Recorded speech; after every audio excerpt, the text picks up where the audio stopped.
Hey there, my name's Tim and I'm going to be talking about how to fix these LYNX rotisserie motors that often just fail because of a very weak part in the motor itself, which is the kind of capture that keeps all of the cogs in place. You know, I've had 3 of these things and this is what that plate looks like. You can see it's all deformed and melted and kind of goofy looking. Now there is a part number on these and it's 64-225, but they do not sell this probably, 25-cent piece made in China separately, so you cannot fix this. So what I've done, I've had some 3D printing versions made. I measured up, I bought a brand new one for $200 and I can't find it any cheaper, and that's just crazy for a 50-cent piece. So I bought a brand new LYNX rotisserie motor. That's model number 80277, and that fits the L27, the L30, the L36, the 42 and the 54.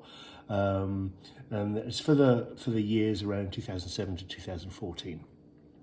So what I did was buy a new one, pull out the plate that always fails because it gets too hot on the grill, measured it up and 3D printed a replacement. This is the prototype, it's pretty light, and what I realized is that we could make it a bit more efficient. I made it a little slimmer, all the holes are absolutely perfectly in place. I used a digital micrometer to measure the whole thing up. And then what I did was I bought some high temp filament from a company in Germany. It's, again, kind of pricey, but it means it will withstand heats up to about 350 degrees, which obviously these do not. All right, so I'm just going to show you, how to get into these things and how to replace this plate. And I'm making these plates for sale. I haven't figured out quite how much yet, but I'll put it in the link once I figure it out in the video below. So to get into these things, it's real simple. You look at the screws on the back, these 4, completely leave them alone. It's nothing to do with getting inside. What you got to look for is this little hex, if you can see that here, this little hex right here. Yep, so get in there with a hex bit, and that pops right out. Don't lose that little sucker, so pop them into a little magnetic thing. There's a couple of tabs on this side that you've got to just lever it off the top of, and you crack it open. Crack it open pretty carefully,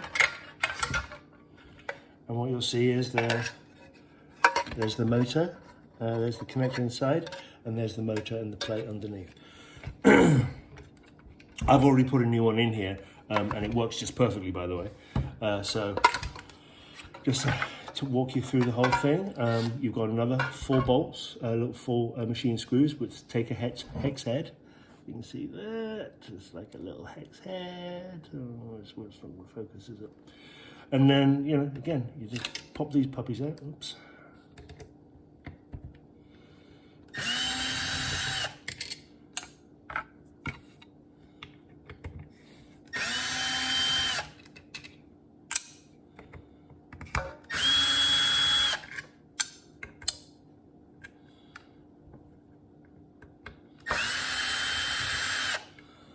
Pop those out, and then pull this guard off. It's kind of in there, so you have to. Once it's warped, these are real easy to get off. But these new ones that I'm 3D printing, they're snug, and they need to be snug because they accommodate all the cogs and keep the cogs in place. But it pops off in the end, and so that's what you're left with. Let's bring that a little closer. And the other thing that's changed in these newer models is that this main cog, which drives the spindle for the rotisserie, it's actually got some lightweight holes drilled in it. But that's it. That's all you see, and that's all you need to see. This is the thing that fails because it's made of super lightweight plastic, probably in China. And so take this, and this is the one. It just came off of this one. This is the hole that goes to the driver, and it's real easy to relocate. Oops. Get a bit back into the light. As long as you get one of these things in lined up, the others just all follow along. And there we are, and it snapped back into place. Put your 4 little hex screws back in. Oh. Gotta get me a better hex drive.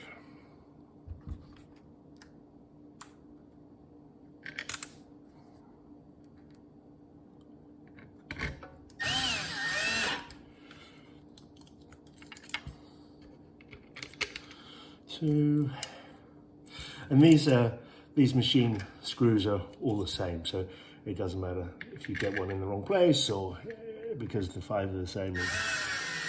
The 4 that go into this plate are the same that closes up the case on the rotisserie itself. One thing you've got to be careful of is not to snag any of these wires, because they've only got little welds on them, little solders. So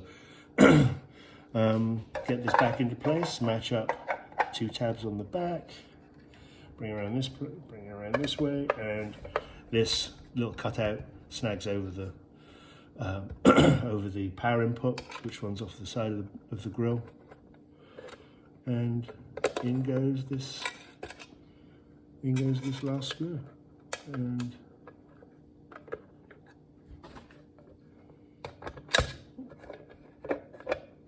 we do have to get a new one of these, don't we?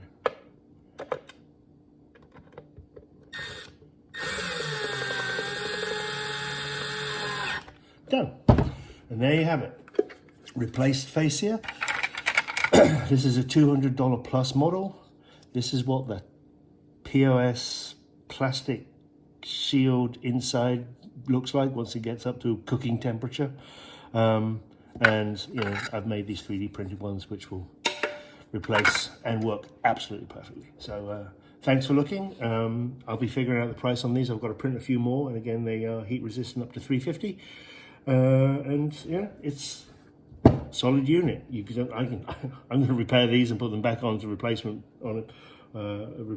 purchase parts, and hopefully, if you're interested, you can hit me up and get me one of these, and get one of these heat replacement ones from me at a reasonable price. I'll figure that out soon. All right, thanks for looking. Bye.